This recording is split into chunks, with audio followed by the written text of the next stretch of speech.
हाँ, तो बच्चों हमने अपना जो चैप्टर नंबर 6 था वो पूरा कर लिया था। उसपे शायद 17 या 18 लेक्चर थे, ठीक है? तो उनको तुम लोग जाके पूरा देखो और अब स्टार्ट करना है हमें ये चैप्टर नंबर 7 कोऑर्डिनेट ज्योमेट्री यानी कि निर्देशांक ज्यामिति। अब ये क्या होती है पहले ये समझते हैं, ठीक है? यानी कि देखो, ये समझो एक साइंटिस्ट थे रेने रेने दकारते। कौन थे? रेने दकारते। या फिर हालांकि इसका जो यूज है ना ये सिंधु सभ्यता के समय से होता चला आ रहा है। कब से?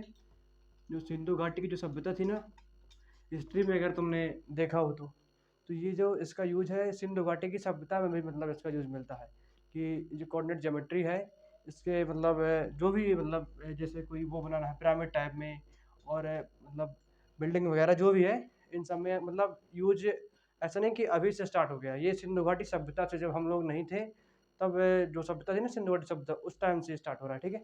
और उसके बाद एक साइंटिस्ट आए रेनी दकारते, ठीक है? वो साइंटिस्ट नहीं, मैथमेटिशियन थे। कौन थे? मैथमेटिशियन। तो एक बार की बात है, ये अपने बेड पे बैठे हुए थे, ठीक है? तो मान लो ये इनका बेड है, क्या है?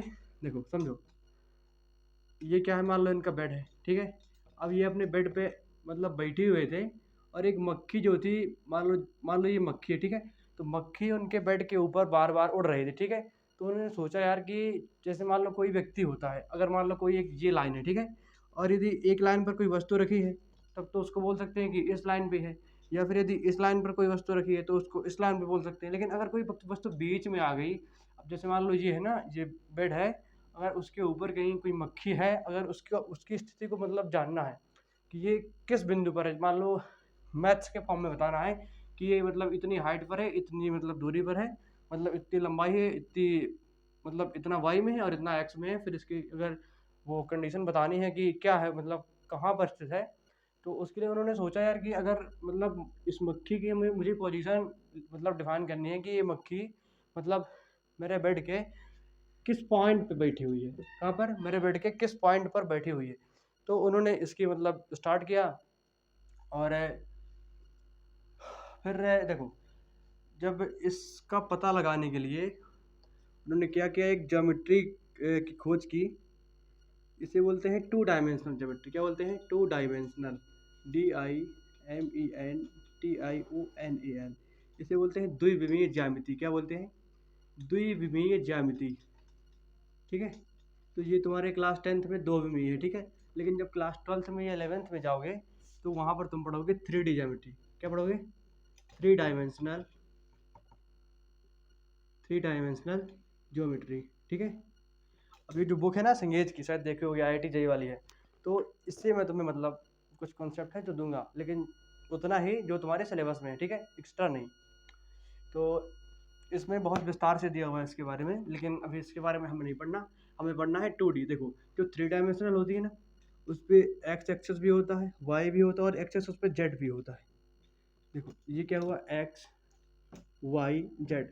अगर तुम्हें मक्खी की इस कंडीशन का पता लगाना है कि बेड के किस पॉइंट पे बैठी हुई है, तो तुम मतलब बेड का जो चादर होता है अगर उस पर बैठी हुई है तो अगर उसका पता लगाना है तो हम टू डायमेंशनल का यूज कर सकते हैं, ठीक है? अभी आगे बताऊँ कैसे। अब यदि मान लो मक्खी उड़ रही है, किसी रूम में मक्खी उड़ रही है या फिर बेड के ऊपर उड़ रही है, तो अगर उसकी कंडीशन बतानी है तो उसमें तीन साइड्स आती हैं।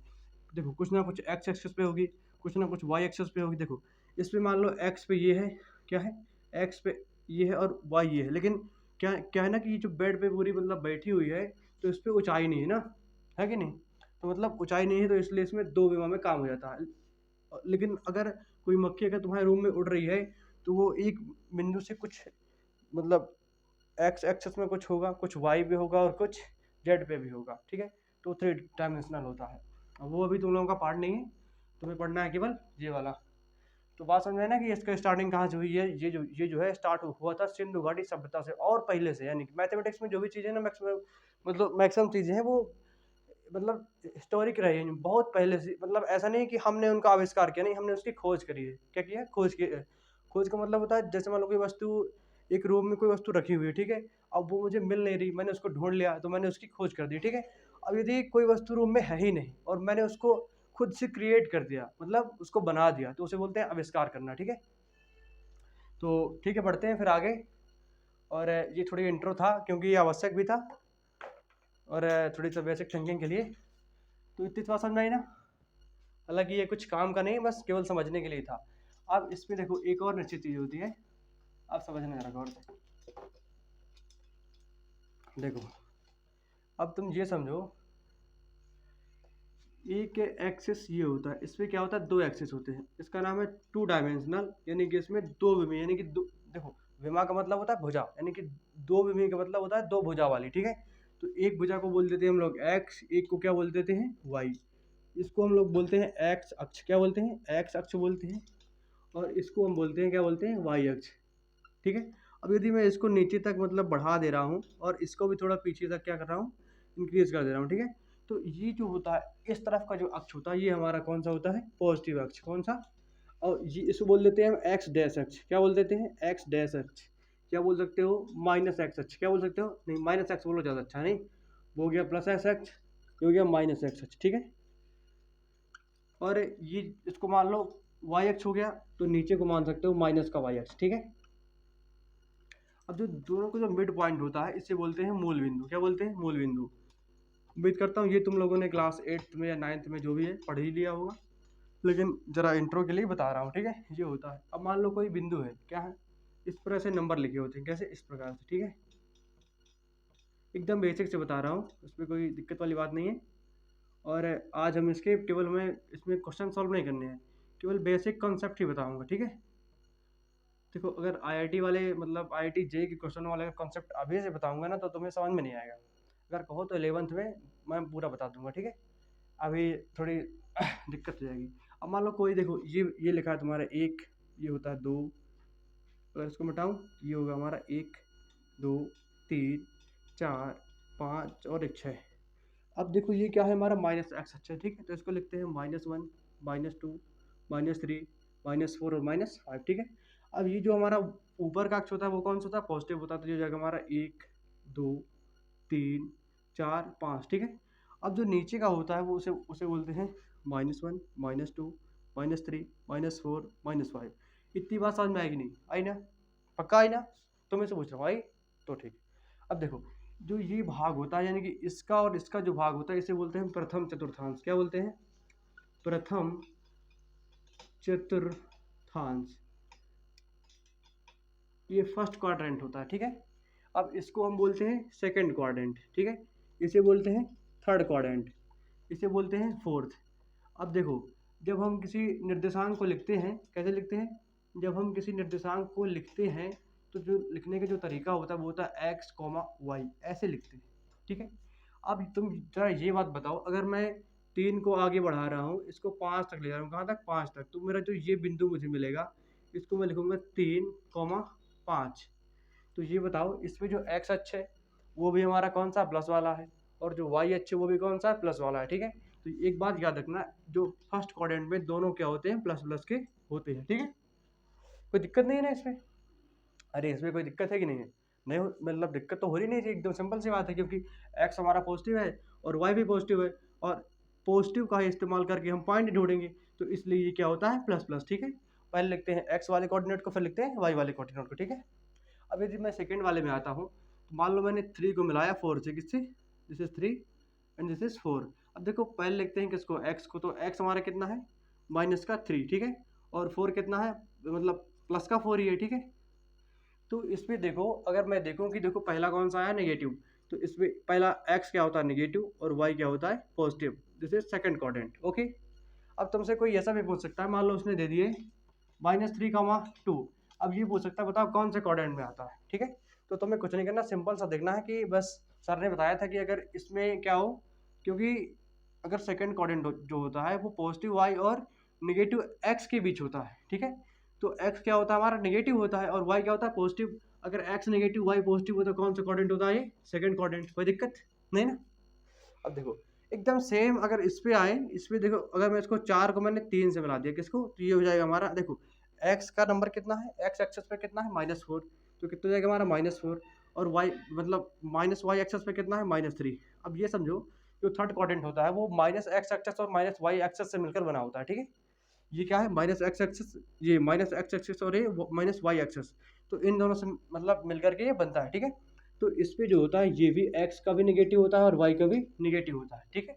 तो याद रखना। अगर फिर पूछ ले कि -4 और -5 किस क्वाड्रेंट में आते हैं, तो तुम्हें बिना मतलब प्लॉट किए, बिना खींचे फटाफट बोल देना कि थर्ड क्वाड्रेंट में, ठीक है, कोई दिक्कत। तो कोई पूछ ले 4,4 है, अगर दोनों प्लस किए तो कौन से में, फर्स्ट में, ठीक है। अब यदि हम आते हैं फोर्थ में, अगर मैं देखो 6 को किससे मिलाता हूँ, 3 से। तुम किसी को भी किसी से मिला सकते हो, अगर तुम्हें वो मैं एक बताने मतलब समझाने के लिए बता रहा हूँ। देखो अब x पे कितना है हमारा, प्लस का 6, और y पे कितना है, माइनस का 3।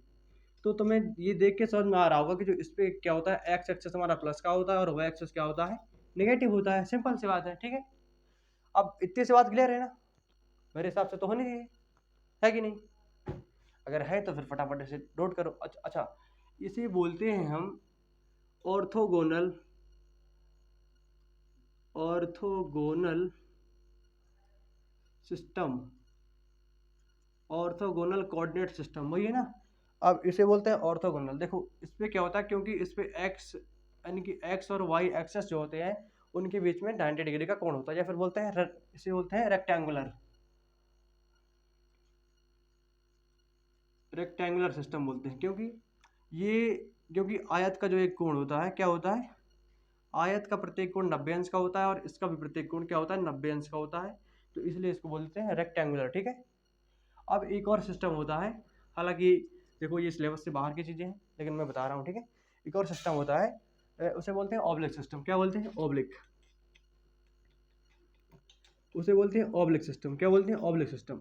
अब इस सिस्टम पे बात ये होती है कि मान लो यदि तुम्हारा एक्स एक्सेस ऐसा है तो हो सकता है वाई ऐसा भी हो। मतलब इस पे जो होता है ना, एक्स एक्सेस और वाई एक्सेस के बीच 90 डिग्री का ही कोण हो, ये फिक्स नहीं होता, ठीक है। तो हालांकि जब तुम लोग तैयारी करोगे आईआईटी वगैरह की, या फिर तुम्हें ये सब पूरा समझाया जाएगा, या फिर जब बीएससी करोगे तो ये समझो। अगर ऑब्लिक सिस्टम ये होता है कि अगर उन मतलब एक्स और वाई एक्सेस के बीच में जो होता है क्या कि मतलब 90 डिग्री का एंगल नहीं होता, ठीक है। अब यदि 90 डिग्री का मान लो एंगल नहीं है तो उसका नाम होता है ऑब्लिक सिस्टम, ठीक है। तो इसके बाद अब एक और चीज़ समझते हैं, ठीक है। इसे रुको एक मिनट। अब जो सेकेंड चीज़ है, पहले ये देखो कि मान लो ये क्या है, ये हमारा वाई एक्सिस, कौन सा, वाई एक्सिस, और ये कौन सा है हमारा, एक्स एक्सिस, ठीक है। सेम मतलब सेम चीज़ को मैं यहाँ प्लॉट कर रहा हूँ, ठीक है। ये क्या है हमारा एक्स एक्सिस, कौन सा, पॉजिटिव वाला। ये है एक्स एक्सिस कौन सा, नेगेटिव वाला। और ये क्या है, वाई एक्सिस कौन सा, पॉजिटिव वाला। और ये कौन सा है, वाई एक्सिस नेगेटिव वाला। कोई दिक्कत, अगर अब भी दिक्कत है तो बोलो, नहीं ना, कोई दिक्कत नहीं। अब यदि इसमें कोई दिक्कत नहीं है तो ज़रा ये बताओ, अब मान लो मुझे एक पॉइंट मिल गया यहाँ पर ये, और एक पॉइंट मिल गया मुझे यहाँ पर ये। मान लो कुछ नंबर खींच लेते हैं, 1 2 3 नहीं 4, जो भी है ऐसे करके, क्या 1 2 3 4 5, ठीक है। और 1 2 3 4 नंबर खींचने का तो ठीक है, लेकिन जो मैं बताना चाह रहा हूँ पहले वो समझो, है कि नहीं, मतलब जिस पे मेरा फोकस है। तो ये चीज़ समझ में आई। अब मान लो इसे मैं मान लेता हूँ क्या, पॉइंट पी। क्या मान लेता हूँ, पॉइंट पी। इसे क्या मानता हूँ, पॉइंट क्यू। अब यदि कोई क्वेश्चन हमें दे दे कि जो पॉइंट पी के हमारे कोऑर्डिनेट क्या होंगे, अगर अच्छे से देखो ये हो जाएंगे हमारे 2,4, है कि नहीं। क्योंकि थोड़ी सा तिरछा है लेकिन ठीक है। क्या होगा ये 2,4, क्योंकि एक्स एक्सेस पे हमारा कितना गया है, 2 और वाई पे कितना गया हमारा 4, ठीक है। तो ये हो जाएगा 2 और 4। अब यदि इसको देखें तो ये अप्रॉक्स 4 मतलब अप्रॉक्स क्या बोल रहा है, मान लो 3 है ये, ठीक है। तो 3 से 2 में मैच कर रहा है, इसका क्या आएगा 3,2। अब यदि क्वेश्चन पे हमसे कुछ ऐसा दिया हो कि पी की जो कोऑर्डिनेट्स हैं, अगर मान लो हमें कोई दे दे कि जो पी के जो निर्देशांक हैं हमारे, एक क्वेश्चन के टाइप की बात कर रहा हूँ, समझना जरा गौर से। अगर कोई पूछ ले कि अगर जो पी की जो हमारे कोऑर्डिनेट है वो कितने हैं, 2,4 है, ठीक है। और यदि हमारे क्यू की जो कोऑर्डिनेट है कौन सी, अगर जो क्यू की हमारे कोऑर्डिनेट है वो कौन कौन से हैं, 3,2 है। तो तुम ये बताओ कि पी और क्यू के बीच की दूरी कितनी होगी, पूछ सकता है ना, बिल्कुल पूछ सकता है। पी और क्यू के बीच की दूरी पूछ सकता है, और ये हमारा पॉइंट क्या है, ओ है। ओ और पी के बीच की दूरी पूछ सकता है, और ओ और क्यू की, यानी कि अगर किन्हीं दो बिंदुओं के बीच की दूरी, अगर उनके कोऑर्डिनेट दिए हुए हैं, ठीक ठीक है। तो उसका एक फॉर्मूला होता है, देखो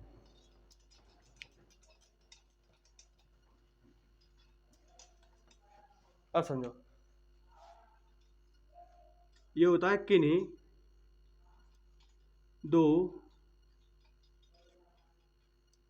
बिंदुओं के बीच की दूरी को कैसे निकालते हैं। ठीक है, मैं मान ले रहा हूँ जो हमारा P है उसके हमें कोऑर्डिनेट दिए हुए हैं x1 कॉमा y1। ठीक है, और जो एक पॉइंट जो हमारा Q है, मैं Q की जो कोऑर्डिनेट मान ले रहा हूँ ये हो रहा है हमारा x2 कॉमा y2। ठीक है, अब मुझे P और Q के बीच में अगर दूरी चाहिए तो जो दूरी फॉर्मूला होता है वो कुछ इस प्रकार से होता है। देखो, ये होता है x1 माइनस x2 का square plus y1 minus y2 का स्क्वायर, या फिर कुछ बुक्स में इस प्रकार भी लिखा होता है x2 माइनस x1 का square plus y2 minus y1 का स्क्वायर।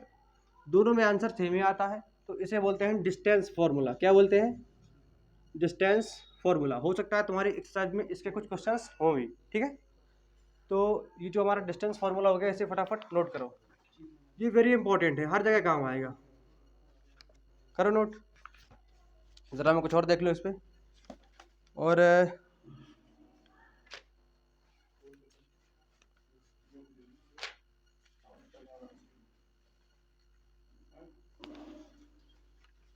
हो गया। अब यदि एक चीज़ और देखो, क्या देखोगे? अगर मान लो हमारा P बिंदु, देखो एक और कंडीशन हो सकती है, अगर मान लो जो हमारा P है वो क्या है? मूल बिंदु है। क्या है? अगर मेरा P जो है वो क्या है? मूल बिंदु है, यानी कि अगर मुझे यहाँ से यहाँ तक की दूरी चाहिए, नहीं मान लो, ठीक है, अगर मैं P के मान लो जीरो, मान लो अगर P क्या है? मूल बिंदु है, तो उसके कोऑर्डिनेट क्या होंगे? 0, ठीक है, और जो Q है, Q को मैं मानता हूँ x1, y1, है कि नहीं? तो जब मुझे इसके कोऑर्डिनेट चाहिए हैं तो क्या होगा, क्या करना पड़ेगा? बस प्रोसेस सेम है, इसमें थोड़ी सा देखो, जब मुझे P और Q के बीच में डिस्टेंस चाहिए तो फॉर्मूला वही लगाऊंगा मैं, x1 minus x two, this is x1 x2 y1 y2। ठीक है, तो यानी कि 0 माइनस x1 का स्क्वायर प्लस 0 माइनस y1 का स्क्वायर, कुछ इस प्रकार से इसको यूज करेंगे। ठीक है, तो ये क्या आएगा? ये आएगा तुम्हारा x1 का स्क्वायर प्लस y1 का स्क्वायर। तो मैं कहना ये चाह रहा हूँ कि जब तुम्हें मतलब एक बिंदु क्या दिया हो? मूल बिंदु दिया हो, मान लो कोई तुम्हें पॉइंट दिया हो ये, और वो पूछ ले कि इसकी मूल बिंदु से दूरी बताओ, तो फटाफट ये करना है कि जो उसके जो कोऑर्डिनेट्स हैं सीधे उन्हीं को लिख करके दोनों का स्क्वायर करना है, बाद में रूट लगा देना है। ठीक है, तो तुम्हें मूल बिंदु से उसकी डिस्टेंस मिल जाएगी। ठीक है, और यदि अब एक दूसरे कॉन्सेप्ट की बात करें, इस लेक्चर पे केवल हमें कॉन्सेप्ट ही पढ़ने हैं। ठीक है, और देखो, एक होता है एरिया ऑफ पॉलीगॉन, ये हो गया। चलो आगे बढ़ते हैं, और कोई दिक्कत है तो पूछो, नहीं ना?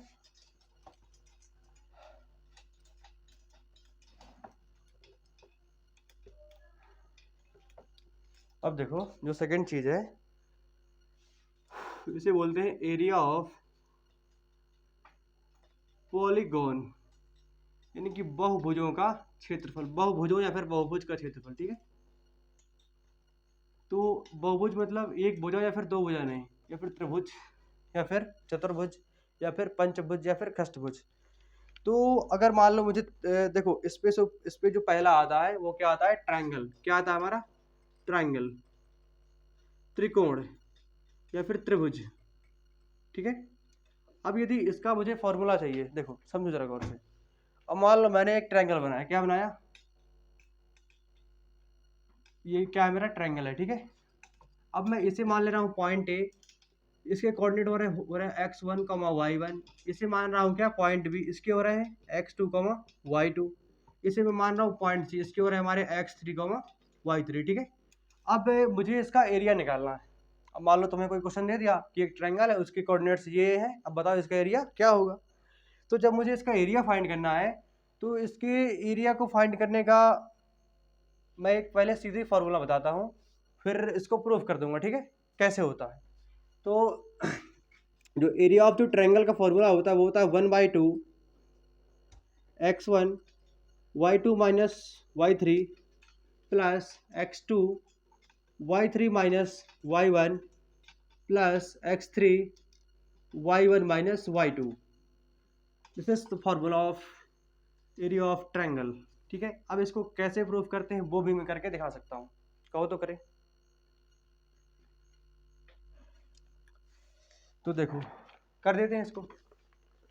देखो, इसको करना ऐसे है कि इसको एक वो मान लेते हैं, क्या ऐसे मानते हैं कि ये हमारा एक कोऑर्डिनेट है, क्या है ये, इसे क्या है हमारा एक्स एक्सिस है, और ये क्या है हमारा वाई एक्सिस है, ठीक है। एकदम गौर से समझो। तो मान लो मैंने ये क्या पॉइंट था बी, अब मान लो मैंने बी को यहाँ पर टच कर दिया, ज़रा इसको टेढ़ा बनाते हैं थोड़ी सा, हल्का सा इस तरह, ठीक है। पॉइंट सी में इसे मानता हूँ x3 कॉमा y3, और बी लिखता हूँ ऊपर x2 कॉमा y2। ये देखो एग्जाम की दृष्टि से ये आवश्यक नहीं है, एग्जाम की दृष्टि से तुम्हें ये फॉर्मूला याद होना आवश्यक है, लेकिन मैं एक बेसिक समझ के लिए तुम्हें बता दे रहा हूँ, ठीक है।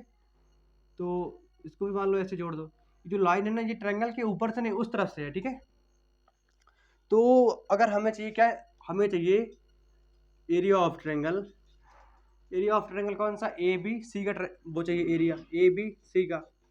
अब यदि हमें ए बी सी का एरिया चाहिए तो ज़रा सोचो ए बी सी का एरिया हमें कैसे मिल सकता है। तो ए बी सी का एरिया वो करने के लिए एक हमारा वो बन रहा है समान, वो समलंब, ये क्या है ए बी एम एल। अब एम कौन सा पॉइंट उसने माना है, उसने माना है एम को पॉइंट ये, और इसको माना है L point, this is point L and this is point N, okay. तो वो बोल रहा है कि जो समलंब है कौन सा, ए बी, क्या है ए बी एम एल, है कि नहीं। क्योंकि भाई समलंब जो होता है वो कुछ इस टाइप का होता है, मान लो इस टाइप का होता है, या फिर ऐसे मान सकते हो, कैसा, इस तरह का। तो ये भी एक समलंब भी है कि नहीं। तो जो हमारा क्या है ए बी एम एल, ये क्या बन रहा है, समलंब है।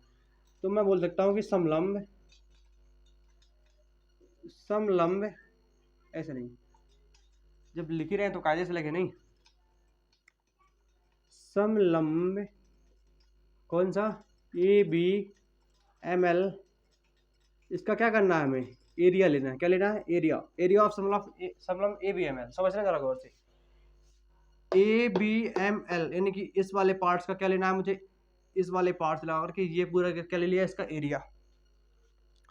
अब मुझे इस पे कुछ जोड़ना है, शायद A L N C, A L N C. अब जरा गौर से देखो तो ये भी, ये पार्ट ऐसा कौन सा, ये वाला, ये भी क्या बन रहा है हमारा ए एल एन सी, ये क्या बन रहा है, ये भी बना हमारा क्या बन रहा है, समलंब। तो प्लस एरिया ऑफ समलंब, एरिया ऑफ समलंब कौन सा, A L N C, A L N C, ठीक है।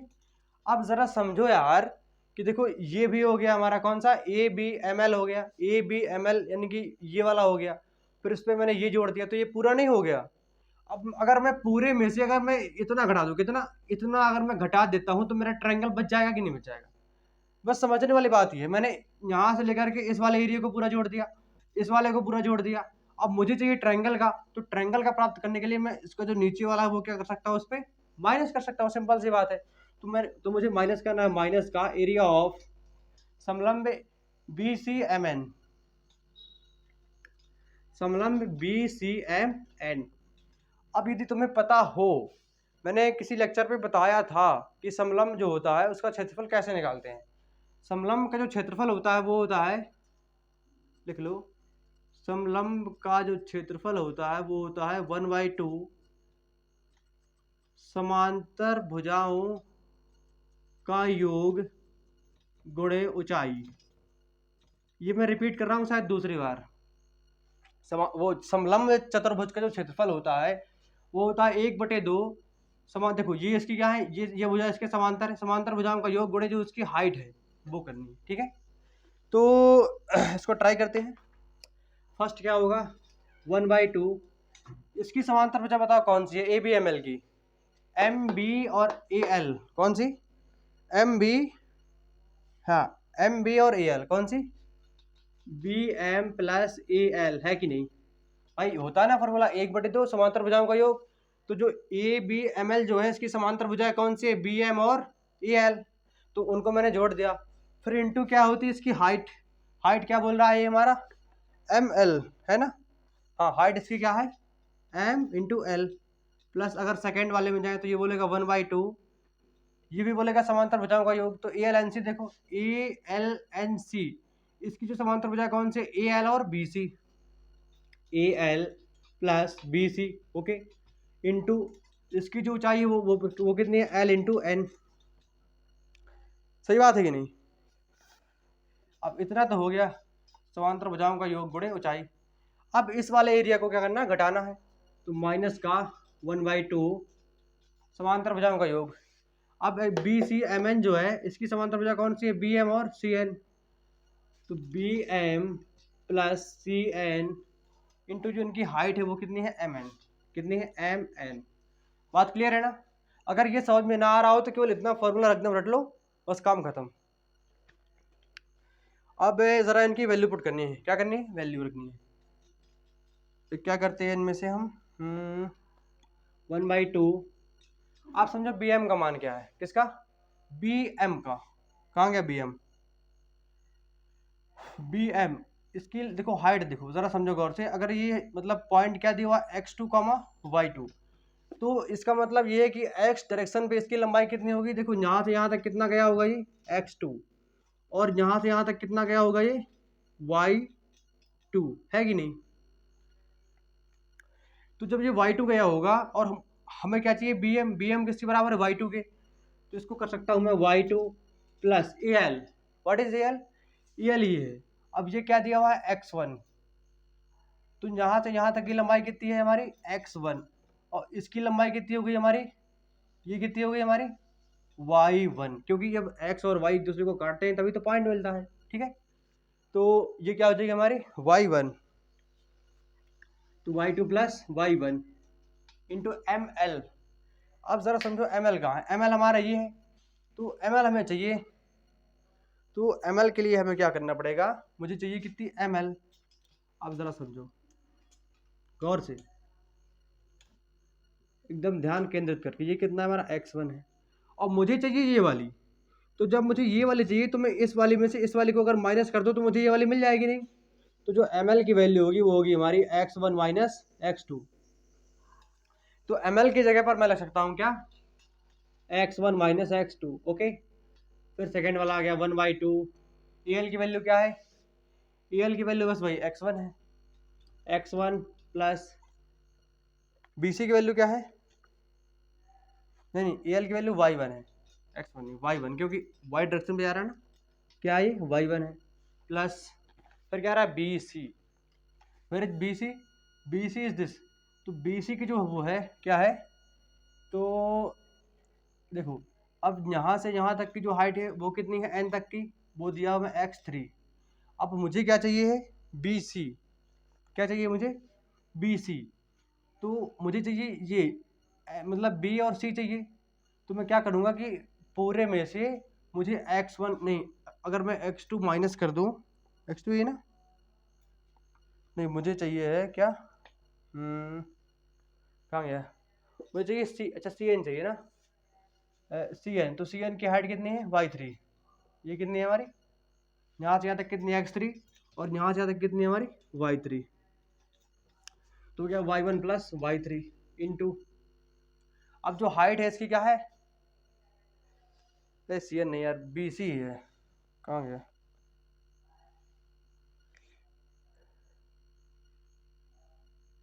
एक मिनट जरा, एक मिनट।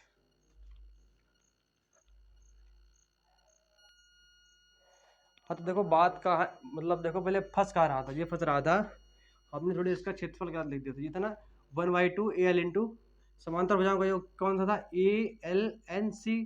तो समांतर भुजा इसकी ए एल थी और सी एन थी, तो A L plus C N होना चाहिए ना, हमने लिख दिया था बी सी। समस्या तो ये थी ना, क्या था, क्या होना चाहिए, A L plus C N, ठीक है। तो जो सी एन का मान है वो क्या है, सी एन का मान हमारा y3 है, कोई दिक्कत। इंटू एल एन की वैल्यू क्या है, एल एन क्या है, एल एन। अब पूरा कितना है, x3, एल तक कितना है, x2, हमें ये चाहिए। तो एल एन जो होगा हमारा x3 में से अगर मैं x2 घटा देता हूँ, नहीं x1 अगर मैं घटा देता हूँ किसमें, x3 में से, ठीक है। देखो समझो, जरा घबराने वाली बात नहीं है। अब देखो ये पूरा कितना है, हम मुझे चाहिए केवल एल एन, और यहाँ से n तक कितना है हमारा x3, यहाँ से यहाँ तक कितना है x1। तो मैं जब x3 में जब x1 घटाऊंगा तो इतना बच जाएगा आराम से, है कि नहीं, सिंपल सी बात है। तो ये हो गया हमारा कितना, x3 minus x1, x3 minus x1, ठीक है। फिर देखो माइनस का हाफ ऑफ ये दिया हमें B M plus C N. अब बी एम की वैल्यू ढूंढो कहाँ है, बी एम क्या है हमारा y2 है शायद, नहीं बी एम देखो बी एम कितना है, इसकी हाइट कितनी है y2, जो है हमारा y2 प्लस, मुझे पता है बहुत से बच्चे तो छोड़ दिए होंगे बीच से, कह देंगे सर नहीं समझ आ रहा, हम सीधे ये रट रहे हैं, काम खत्म हटाओ। लेकिन समझ लो यार, लेकिन जो जीनियस छात्र होंगे ना वही इसको समझेंगे। अगर मान लो तुम समझ रहे हो, समझ लो तुम एक जीनियस व्यक्ति हो, कुछ से सोच मतलब कुछ सीखने की इच्छा रखती हो, आगे जानने की। अगर मान लो भविष्य में तुमसे किसी ने पूछ लिया, या फिर कोई अगर तुम आगे टीचर हुए कोई बच्चे को मतलब बताओगे, तो तुम्हें ये कम से कम एक बार याद तो रहेगा ना कि ये कैसे निकलता है। अच्छा ये तो पता रहेगा ना कि पहले इसका लेते हैं, फिर इसका लेते हैं, फिर इसमें से इसको कम करते हैं तो हमारा ट्रायंगल मिल जाता है। ठीक, तो you are very genius students. ठीक है, तो ये क्या है B M plus C N. अब ढूंढो कि सी एन कहाँ है, क्या है सी एन ये है, तो सी एन की वैल्यू कितनी है हमारी y3 है, क्या है y3। अब इंटू क्या करेंगे एम एन, क्या करेंगे एम एन। अब एम एन की वैल्यू तुम देखो क्या है, एम एन जो है एन तक हमारा कितना है x3 है। यदि मैं x3 में से x2 को माइनस कर दूं, क्या कर दूं x3 में से अगर मैं x2 को माइनस करूंगा, x3 में माइनस करूंगा x2 को, अब कैसे बता रहा हूँ ना। अब एम एन चाहिए मुझे, क्या चाहिए एम एन। अब यहाँ से एन तक कितना x3, ये हम उस पर कम कर दूंगा तो मुझे एम एन मिल जाएगा, सिंपल सी बात है। अरे इसको ओ मान लो ना, ठीक है ओ मान लो इसको, ओ एन कितना है x3, ओ एम कितना है x2, और हमको चाहिए एम एन। तो भाई जब पूरे में से इतना कट कर दूंगा तो इतना मिल जाएगा ना, बस वही तो मैं लिख रहा हूँ। अब इसको केवल सॉल्व करना है, इसको सॉल्व करने के लिए मुझे ऊपर मिटाना पड़ेगा, तो मैं मिटा दूंगा, कोई दिक्कत थोड़ी है मुझे। हो गया, ऊपर का तो हो गया होगा ना ये वाला। ये प्रूफ करवा रहा था, देखो जब इसका जो आंसर आएगा ना, और जब थोड़ी इसका मल्टीप्लाई करोगे तो दोनों का सेम होगा, उसमें कंफ्यूज मत होना कि सर ये सेम टू सेम नहीं आया। ठीक है, देखो जरा, हो गया।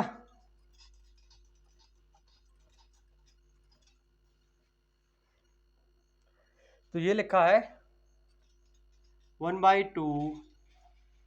अब इसकी हमें क्या करना है मल्टीप्लाई, x1 का करा इसके साथ, x1 y2 हो गया, फिर प्लस x1 y1 हो गया। अब फिर देखो x2 क्या हमारा माइनस का, तो हो जाएगा हमारा माइनस का x2 y2, फिर माइनस का x2 y1। ठीक है, ये हमारा हो गया। सेकंड वाले को लिखते हैं, प्लस 1/2 x3 y1।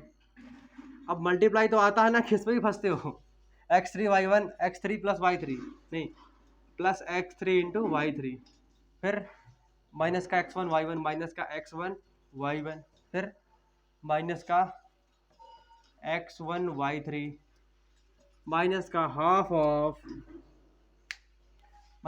ऑफ इसका करा दो फटाफट। अब तो आ गया भाई, x3 y2 plus x3 y3 minus x2 y2, क्या हो गया x2 और y2, x2 हो गया y2 मल्टीप्लाई कर दिया, फिर होगा माइनस हमारा x2 y3। अब इसमें से 1/2 कॉमन लेके काटना है, जो जो कट जाए। ठीक है, फिर लास्ट में बोल देना बाके बिहारी लाल की जय, आंसर प्रूफ हो गया। ठीक है, अब देखो 1/2 क्या कर लिया हमने, कॉमन ले लिया, इसे तीनों से कॉमन ले लिया। तो अब जरा सोचो कट कट कौन, ये देखो ये लिखा x1 y1 प्लस, नहीं x1 y2 है, बस यही तो कॉमन मिस्टेक होती है, ज़रा देख के बताते जाना। ठीक है, minus x2 y2 minus x2 y1 plus x3 y1 और x3 y1 plus x3 y3 minus x1 y1 minus x1 y3 plus x3, plus का मतलब जहाँ पर ये है ना पूरा कॉमन लिया तो यहाँ पर प्लस आ जा रहा है बार बार, नहीं y2 plus x3 y3 minus x2 y2 minus x2 y3। Understand, समझ में आया इतना? अगर कुछ एरर हो गई है तो देख लेना। ठीक है, अब इसको कुछ काटो और कट रहा है नहीं काट, मतलब अगर नहीं कट रहा है तो ना काटो। कटना तो चाहिए था यार, वो कट रहा, पता है क्यों नहीं कट रहा? क्योंकि देखो बाहर कौन सा चिन्ह था, माइनस का, तो जब खोलेंगे तो सारे चेंज हो जाएंगे, वो हमने किया नहीं, वो हमको आता भी नहीं था। देखो ये हो जाएगा हमारा माइनस, कहाँ से स्टार्ट हुआ है हाँ, ये माइनस और ये हमारे दोनों प्लस प्लस हो जाएंगे, ठीक है शायद। अब ज़रा देखो x2y2 ये है, x2y2 ये है, इसको खल्लास कर दो, ठीक है। अब x1y1 ये है, x1y1 ये है, इसको भी ख़त्म कर दिया। और जो भी कट रहे हो सारे काट सकते हो। और फिर है ऐसा x3y3, x3y3 कैंसिल आउट, शायद अब नहीं कटेगा ना, नहीं अब नहीं कटेगा। 1/2 x1y2, अब कोई y2 वाला ढूंढो इस पे से, कौन सा ये है ना, नहीं x1 वाला ढूंढना है तुम्हें, इसको लिख दो माइनस का x1y3, फिर लिखोगे क्या, फिर ढूंढो कोई y2 वाला, ये है माइनस का x3y2, नहीं x, अरे यार कुछ भी लिख दो, इससे मतलब नहीं, मैं थोड़ी सेट करने की कोशिश कर रहा था ना। x2y3, देखो ये तुमने लिख दिया, x1y3 हो गया, कहाँ गया, ये भी लिख दिया तुमने, x2y3 ये भी लिख दिया। अब इसमें से कोई x2 वाला है तो ये माइनस का x2y1 हो गया, इसको भी लिख दिया। अब बचे दो, इनको भी लिख दो, प्लस का x3y1 माइनस का x3y2, सिंपल सी बात है।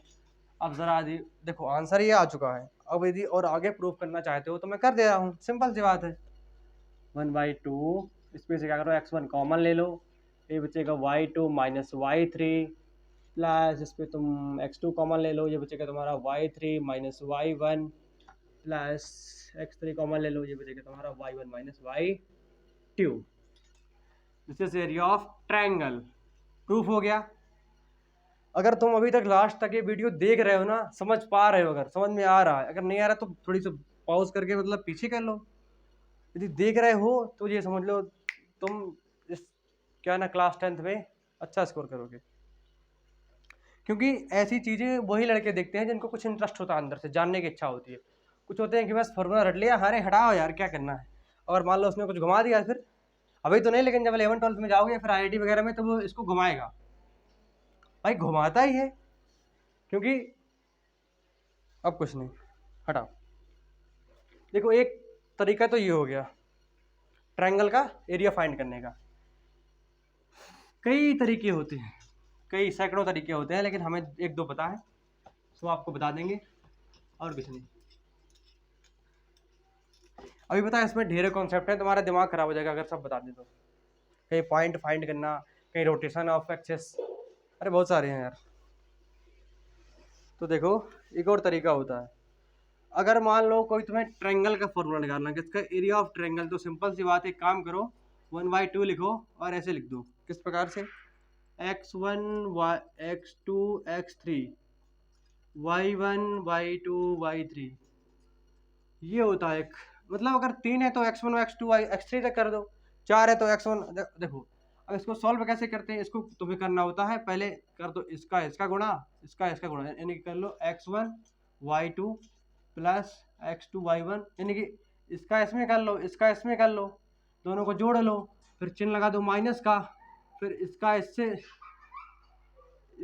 इससे करो, x2 y1 प्लस x3y2, मतलब एक बार ऐसे ऐसे मल्टीप्लाई कर लेना है, फिर जोड़ लेना है, फिर बीच में चिन्ह लगाना है माइनस का, फिर मतलब ऐसे ऐसे ऐसे ऐसे कर लेना है, ठीक है। इसका, अरे यार नहीं समझे, अच्छा ये हो गया ऐसे ऐसे, अब इसको मिटाओ, अब ऐसे ऐसे कर लो, कोई दिक्कत है कि नहीं, नहीं ना। तो याद रखना पहले इसको लिखते हैं, इस वाले को, फिर लिखते हैं इस वाले को, कोई दिक्कत। मैं तुम्हें मैट्रिक्स सॉल्व करने का एक गजब सा तरीका, लेकिन तुम अभी मैट्रिक्स जानते नहीं होगी ना, जी समस्या है तुम्हारी। तो इतनी बात समझ आई ना, इसको सॉल्व कैसे करना है, इसका इसका मल्टीप्लाई कर लो, इसका इसका कर लो, दोनों को जोड़ लो, फिर बीच में चिन्ह लगा दो माइनस का, फिर कोष्ठक लगा करके ऐसे ऐसे कर दो, एक बार ऐसे ऐसे, एक बार ऐसे ऐसे, एक बार ऐसे ऐसे ऐसे, एक बार ऐसे ऐसे ऐसे, ठीक है।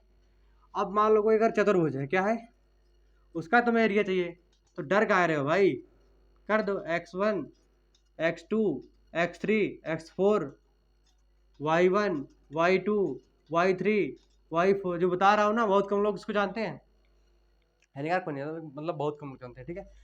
ये क्या हो गया हमारा। अब इसको कैसे करना है, इसका इससे मल्टीप्लाई करवा लो, इसका इससे करवा लो, इसका इससे करवा लो, x1 y2 plus x2 y3 plus x3 y4 करवा लिया, कोष्टक लगा लो, बीच में चिन्ह लगा दो माइनस का, फिर एक बार ऐसे ऐसे कर दो, जगह तुम्हारा x2 y1 plus x3 y2 plus x4 y3 कर दो। अरे सिंपल सी बात है यार, एक दो बार प्रैक्टिस तो करो, अभी तो मैं केवल कॉन्सेप्ट समझा रहा हूँ ना, जब क्लास में समझाएंगे तो एकदम नॉर्मल लगेगा भाई, चिंता ना करें एक भी। Don't fear when meet here. हो गया। अभी तो मान लो कोई पेंटागोनल है, क्या है इस पे, अगर 5 भुजाएं दी हुई हैं तो कुछ नहीं, 1/2 x1 x2 x3 x4 x5 तक ले जाओ, y1 y2 y3 y4 y5। मेरे हिसाब से पता है ना, ये वाला मेथड बहुत बढ़िया, कर लोगे ना। इसका इससे करो, इसका इससे करा, इसका इससे, इसका इससे, फिर जो आए इसका इससे, इसका इससे, इसका इससे, इसका इससे करा के घटा दो, कर देता हूँ। x1 y2 plus x2 y3 plus x3 y4 plus x4 y5, इसमें से क्या करो, घटा दो, किसको, x2 y1 को, x2 y1 plus x3 y2 plus x4 y3। देखो लिखने पर फोकस करो, लेकिन जो मैं सुन रहा हूँ पहले वो समझो, मतलब जो बोल रहा हूँ पहले वो सुनो। ऐसा नहीं कि मान लो मैंने बोल दिया x1 लिख दिया x2, तो जो बोला वो सही बोलूंगा, लिखने में चाहे एरर हो जाए, लेकिन जो बोलूंगा वो एकदम करेक्ट बोलूंगा, ठीक है, इस बात की मैं फुल गारंटी लेता हूँ। तो देखें, तो देखा कितना बढ़िया था ये सिस्टम याद करने का, मतलब क्वेश्चन करने का, कुछ भी आ जाए। अगर मान लो 6 वाला आ रहा है, कौन सा 6 वाला आ रहा है, तो 6 बार ऐसे ऐसे खींच दो, 7 बार है तो 7 बार, nth बार आ रहा है तो n बार, कोई दिक्कत अगर है तो बताओ फिर। वैसे मेरे अकॉर्डिंग तो तुम्हें दिक्कत अब नहीं होनी चाहिए। एक चीज और लिख लो, कौन सा, हो गया ये, ठीक है। देखो अगर तुमने इन सारे कंसेप्टों को पकड़ लिया तो फिर तुम चाहो तो एक दिन में पूरा चैप्टर खत्म कर सकते हो।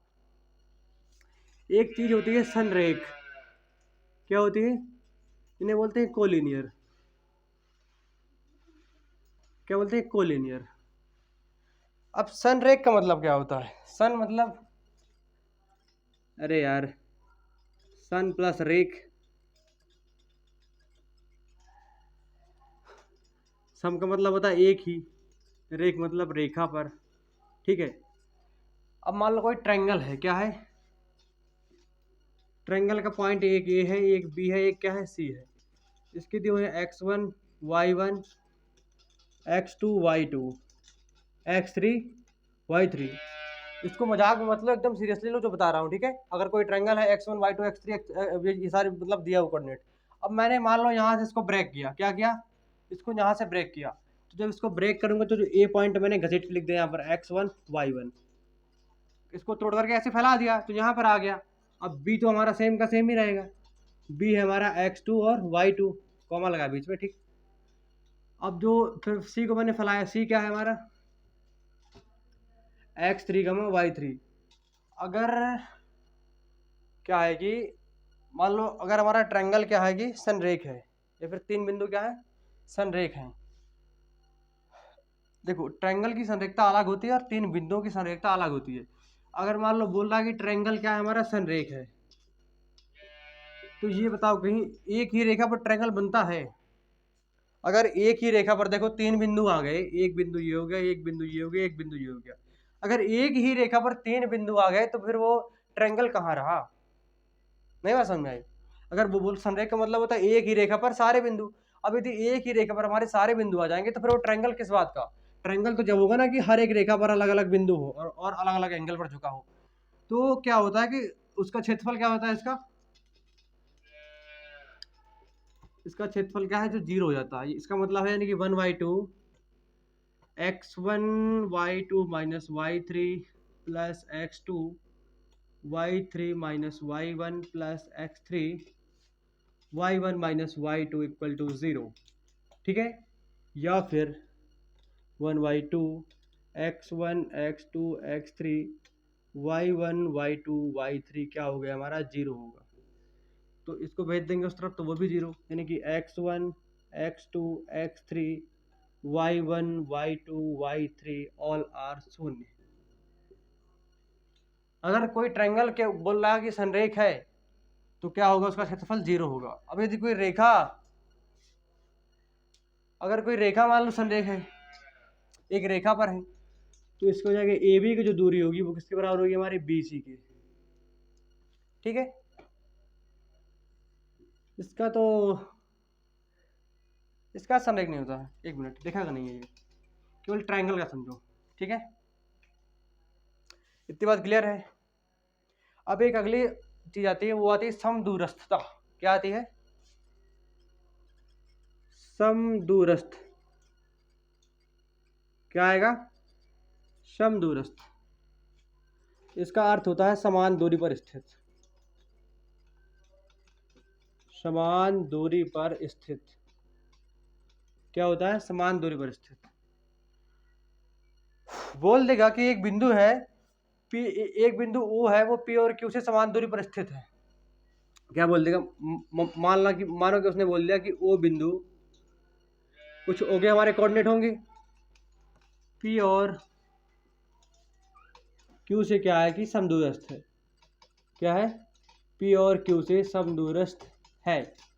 इसका उसका मतलब ये है कि जो O है हमारा, जितनी दूरी पर P है उतनी दूरी पर क्या है हमारा Q है, तो यानी कि OP की जो दूरी होगी वो हमारी OQ के बराबर होगी। बस यही कॉन्सेप्ट लगता है इन ऐसे क्वेश्चनों पे। भाई बोल रहा है ना कि O जो है, मान लो O नहीं, PQR कोई भी पॉइंट बोल सकता है। अब वो बोल देगा कि एक बिंदु जो है इससे और इससे क्या है, समदूरस्थ है, इसका मतलब होता है समान दूरी पर स्थित है। तो जब समान दूरी पर स्थित है, मान लो O से समान दूरी पर क्या है, P है, और उतनी ही दूरी पर Q है, इसका मतलब है जो O से P तक की जो दूरी होगी वही दूरी O से Q तक की होगी। तो तुम्हें दोनों दूरियों को बराबर मतलब करना है, और दूरी कैसे निकालते हैं वो फॉर्मूला होता ही है। तो समदूरस्थता में ये वाला पॉइंट काम आता है, ठीक है। और कुछ देख लेते हैं जो भी बचा हो। अच्छा शायद सारे कॉन्सेप्ट हो गए हैं, देखते हैं जो भी बचा होगा तो बताएंगे।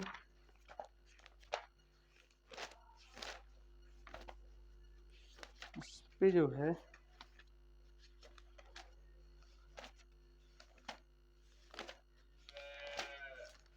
बस देख ही रहा हूँ, बस अब नहीं है, शायद नहीं है। इतना बड़ा बड़ा व्यू था जो, अगर अच्छा अभी है भाई, अभी 2-3 चीजें बची हुई हैं। क्या बचा हुआ है अभी, इसको बता दें। अभी सेक्शन फॉर्मूला बचा हुआ है, इसको भी प्रूफ करना है। अभी तो मैं इस पर केवल फॉर्मूला लिखवा दे रहा हूँ, और अगले लेक्चर पे मैं अगर कहो तो इसका प्रूफ भी दे देंगे। बस लास्ट कॉन्सेप्ट है ये, दो लास्ट नहीं, तो भी 2-3 है, ठीक है। तो एक होता है सेक्शन फॉर्मूला, सेक्शन फॉर्मूला इसे बोलते हैं हम, क्या बोलते हैं, विभाजन सूत्र। क्या बोलते हैं इसको, विभाजन सूत्र। अब ये समझो कि इस पे जो विभाजन होता है ना, कि जो ये दो टाइप से होता है। कितने टाइप का होता है ये, 2 टाइप का। एक होता है इंटरनल विभाजन, इंटरनल डिवीजन। एक होता है एक्सटर्नल डिवीजन। क्या होता है, एक्सटर्नल डिवीजन। इसको बोलते हैं हम क्या बोलते हैं इसको, अंतः विभाजन। इसे बोलते हैं हम अंतः विभाजन, ठीक है। और इसे बोलते हैं बाह्य विभाजन, बाह्य विभाजन। इसको पूरा सॉल्व करें क्या, पूरा कहो तो विस्तार के साथ इसको प्रूफ करते हैं, कर लें। या तो एक काम करो, अंतः विभाजन मान लो कोई ये एक रेखा है, क्या है, एक रेखा ये जैसे P एंड Q है। अब एक पॉइंट आर ने इनको एम इंस टू एन की रेशियो में कट कर दिया। नहीं, मतलब लाइन थी, तो जैसे मान लो ये 5 मीटर की लाइन है, कितनी है 5, अब उसने 2 और 3 की रेशियो पे का मतलब बीच में तोड़ दिया कि 2 मीटर ये है, 3 मीटर ये है। तो सेम इसी प्रकार से अगर मान लो कोई एक लाइन है पी क्यू है, ठीक है, तो क्या है पी क्यू है, और उनका रेशियो कितना है एम, और एन के रेशियो में उनको आर कट कर दे रहा है, और आर के हमारे कोऑर्डिनेट है एक्स कॉमा वाई। तो मुझे अगर आर के कोड अगर देखो हमारे जो ये क्या दिए हैं x1 y1 दिए हैं, और ये क्या दिया होंगे x2 और y2, ठीक है। अभी ऐसे तारों सीधे फार्मूला, और लेकिन अगले मतलब लेक्चर पे जो है इसका पूरा प्रूफ चेक करेंगे, ठीक है। तो देखो, अब जब मुझे आर के कोऑर्डिनेट चाहिए हैं और इनका रेशियो एम मतलब m/n है, ठीक है, तो इसका सीधे फार्मूला होता है x होता है, इसको mx2 plus nx1 upon m plus n, ये x कोऑर्डिनेट मिल जाएंगे तुम्हें इससे। अगर y चाहिए तो ये होता है m y2 plus n y1 upon m plus n, तो तुम्हें इससे x कोऑर्डिनेट मिल जाएगा और इससे y कोऑर्डिनेट, ठीक है। अब यदि बात करते हैं एक्सटर्नल डिवीजन की, मान लो कोई एक रेखा क्या हमारी P है ये, और ये क्यों है, एक बाहर इसके एक बिंदु क्या रखा हुआ है R, क्या रखा हुआ है बाहर एक बिंदु क्या रखा हुआ है R, और वो इनको m/n के रेशियो पे डिवाइड कर रहा है। क्या कर रहा है, यानी कि जो दूरी P और R की होगी और जो QR की होगी उनके बीच में डिवाइड कर रहा है। अभी अगले वीडियो पे पूरा विस्तार से समझाऊंगा एकदम, ठीक है, केवल इसका फॉर्मूला देख लो। तो अगर तुम्हें R के कोऑर्डिनेट चाहिए, ये तुम्हारा x, y है, कॉमा लगा हुआ है, ठीक है, और ये क्या लिखा है x1, y1, ये क्या लिखा है x2, y2, ठीक है। तो अगर तुम्हें R की चाहिए, अगर बाय विभाजन है, सेम होता है mx2 minus nx1 upon m minus n, m minus n, ये तुम्हें मिल जाएगा इससे x कोऑर्डिनेट।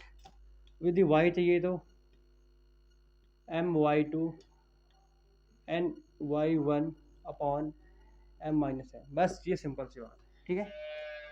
तो इसका जो प्रूफ है, अगर चाहो या फिर इसकी अंडरस्टैंडिंग चाहो तो बताना, अगले वीडियो पे क्या करेंगे कि इसका पूरा डिस्कस कर लेंगे, ठीक है। और एक और चीज़ अभी बाकी है, ये हो गया, ठीक है।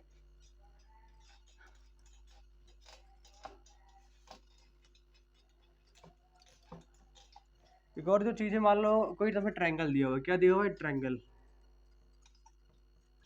ये x1 y1,